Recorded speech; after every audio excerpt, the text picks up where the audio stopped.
કલાકારોના આમંત્રણને લઈને થયેલો વિવાદ વકર્યો છે। કલાકાર વિક્રમ ઠાકોરને આમંત્રણ ન મળતા ઠાકોર સમાજ નારાજ થયો છે। ઠાકોર સમાજના નેતાઓ વિક્રમ ઠાકોરના સમર્થનમાં ઉતરી આવ્યા છે। ત્યારે આજે પણ વિક્રમ ઠાકોરે પત્રકાર પરિષદ યોજી ઠાકોર સમાજને અન્યાય થતો હોવાની વાત કરી દીધી। તેમના નિવેદનથી તેમણે એવું કહેવાનો પ્રયાસ કર્યો કે કોણ પારકા કોણ પોતાના। ઠાકોર સમાજને અવગણ્યાનો વિવાદ વકર્યો। ગેનીબેન ઠાકોરે વિવાદમાં ઝંપલાવ્યું। જગદીશ ઠાકોરે પણ પુરાવ્યો સુર। જીબાજી ઠાકોરની સરકારને ચીમકી। વિધાનસભામાં આમંત્રણ ન મળતા વિક્રમ ઠાકોર નારાજ છે। કલાકાર વિક્રમ ઠાકોરે નારાજગી વ્યક્ત કરી છે। તેમણે કહ્યું કે મને ના બોલાવ્યો એનો વાંધો નથી, પણ અમારા સમાજના કલાકારોની અવગણના થઈ તેથી નારાજ છું। છેલ્લા ઘણા સમયથી જોઉં છું મારા ઠાકોર સમાજની અવગણના થાય। જાહેર કાર્યક્રમોમાં પણ અમારા કલાકારોને બોલાવાતા નથી। સરકાર આ કામ ન કરે પણ વચેટિયા સમાજ સાથે અન્યાય કરી રહ્યા છે। હવે આ બાબતમાં સમાજ જે કહેશે તેમ આગળ કરીશું। ઘણા સમયથી હું જોયું સરકારી બધા કાર્યક્રમો હોય એમાં ઠાકોર સમાજનો એક દીકરો કે દીકરી હોતા નથી, અને આ વખતે પણ મેં જોયું ત્યારે વિધાનસભામાં દરેક કલાકારોનું સ્વાગત કર્યું। બહુ સારી વાત કહેવાય, બધા મોટા કલાકારો છે। ત્યારે મારા બધા ઘણા બધા વડીલોના, મારા ઠાકોર સમાજના બધા ઘણા બધા ચાહકોના ફોન આવ્યા કે વિક્રમભાઈ તમે નથી ગયા? તો મેં કીધું ભાઈ મને આમંત્રણ નથી, અને કોઈ કલાકારનું આમંત્રણ નથી એમ, અને પહેલા બી ઘણું બધું થઈ ચૂક્યું છે, તમે કેમ કશું બોલતા નથી? તો મને લાગ્યું ચલો ભાઈ મારા પૂરતી વાત હોય તો હું જવા દઉં। કલાકારોની વાત આવી એટલે મારે કહેવું પડ્યું લાવી થઈ।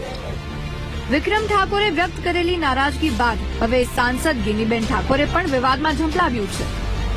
ઠાકોર સમાજના એક પણ કલાકારનું સન્માન ન કરતા ગેનીબેન રોષે ભરાયા છે। ગેનીબેને સરકાર પર પક્ષપાતનો આરોપ લગાવ્યો છે। જેની ખૂબ નામના છે એવા ઠાકોર સમાજના કલાકાર ભાઈ શ્રી વિક્રમભાઈને આમંત્રણ ન મળ્યું। એમનું પણ કહેવાનું એવું થતું હતું કે ભલે મને આમંત્રણ ન આપ્યું પણ ઠાકોર સમાજમાંથી કોઈને આમંત્રણ ન આપ્યું। તો એ બાબતમાં હું માનું છું ત્યાં સુધી કોઈ નિર્ણય લેવા વાળાની કે બોલાવવા વાળાની કે આમંત્રણ આપવા વાળાની કોઈના માટે સરખો ભાવ હોવો જોઈએ। એ ભાવ ક્યાંક ને ક્યાંક ઓછો દેખાણો છે, સમદ્રષ્ટિ ઓછી દેખાણી છે। તો કોંગ્રેસ નેતા જગદીશ ઠાકોરે કહ્યું કે આ પ્રથમ વખત નથી થયું। પીએમના કાર્યક્રમ, ક્રિકેટ મેચ, ફોરેન ડેલિગેટ્સમાં ઠાકોર સમાજના કલાકારોને બોલાવાયા નથી। અન્ય કલાકારોને સ્ટેજ પર સ્થાન અપાશે, પરંતુ ઠાકોર સમાજના કલાકારોને નહીં। છેલ્લા 30 વર્ષમાં એક પણ કાર્યક્રમમાં ઠાકોર સમાજના કલાકારોને બોલાવ્યા નથી। આવી કોઈ પણ જગ્યાએ ક્યાંય પણ ઠાકોર સમાજના એક પણ કલાકારને નથી બોલાવવામાં આવ્યો। આ વર્ષોનો પ્રશ્ન હતો। આ પહેલું એક જ વખત નથી બોલાવ્યા એ મુદ્દો નથી। 30 વર્ષમાં સરકારી કાર્યક્રમ કે સરકાર દ્વારા થયેલા કાર્યક્રમમાં ક્યાંય ઠાકોર સમાજના સિંગલ કાર્યકરને નથી બોલાવ્યો।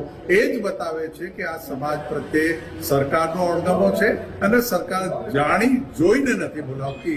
આ મોટો વિના જયારે વાત આવી છે ત્યારે એનો મોટો વિસ્ફોટ થયો। રાજનેતાઓથી માંડીને ઠાકોર સમાજના અગ્રણીઓ વિક્રમ ઠાકોરના સમર્થનમાં ઉતરી આવ્યા છે। પાટણ જિલ્લા ઠાકોર સેનાના પ્રમુખ જીબાજી ઠાકોરે તો સરકાર સામે ચીમકી ઉચ્ચારી છે। તેમણે કહ્યું કે વિક્રમ ઠાકોરને બોલાવી તેનું સન્માન નહીં જળવાય તો જોવા જેવી થશે। ઉત્તર ગુજરાતમાં સૌથી વધારે કલાકારો ઠાકોર સમાજના છે। ગુજરાતી ફિલ્મ જગતને જીવંત ઠાકોર સમાજે રાખ્યું છે। કારણ કે મને કોઈ સમજાતું નથી। હું મીડિયાના માધ્યમથી એમ કહું છું કે વિક્રમ ઠાકોર નથી કોંગ્રેસ હારી કોઈ લેવા દેવા કે નથી ભાજપ હારી લેવા દેવા। અમારા સમાજનો એક મોભી કલાકાર છે, અને ઉત્તર ગુજરાતમાં તેમને પણ સમગ્ર ગુજરાતની અંદર જે ફિલ્મી સ્ટારને જો જીવતું રાખ્યું હતું એ અમારો વિક્રમ ઠાકોર છે। અને જો એને જ આમંત્રણ આપવામાં ના આવે તો આખા ગુજરાતનો ક્ષત્રિય ઠાકોર સમાજ આજે બહુ દુઃખી છે અને નારાજગી વ્યક્ત કરે છે।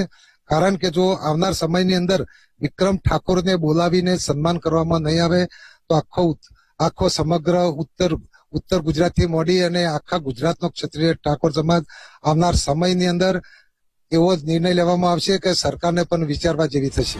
10 માર્ચના રોજ જાણીતા લોક કલાકારો ભીખુદાન ગઢવી, માયાભાઈ આહિર, કીર્તિદાન ગઢવી, રાજભા ગઢવી, ગીતા રબારી, જિગ્નેશ કબિરાજ અને કિંજલ દવેનું એક કાર્યક્રમમાં સન્માન કરાયું, જેમાં ઠાકોર સમાજના કલાકારોને ન બોલાવાતા વિવાદ થયો હતો.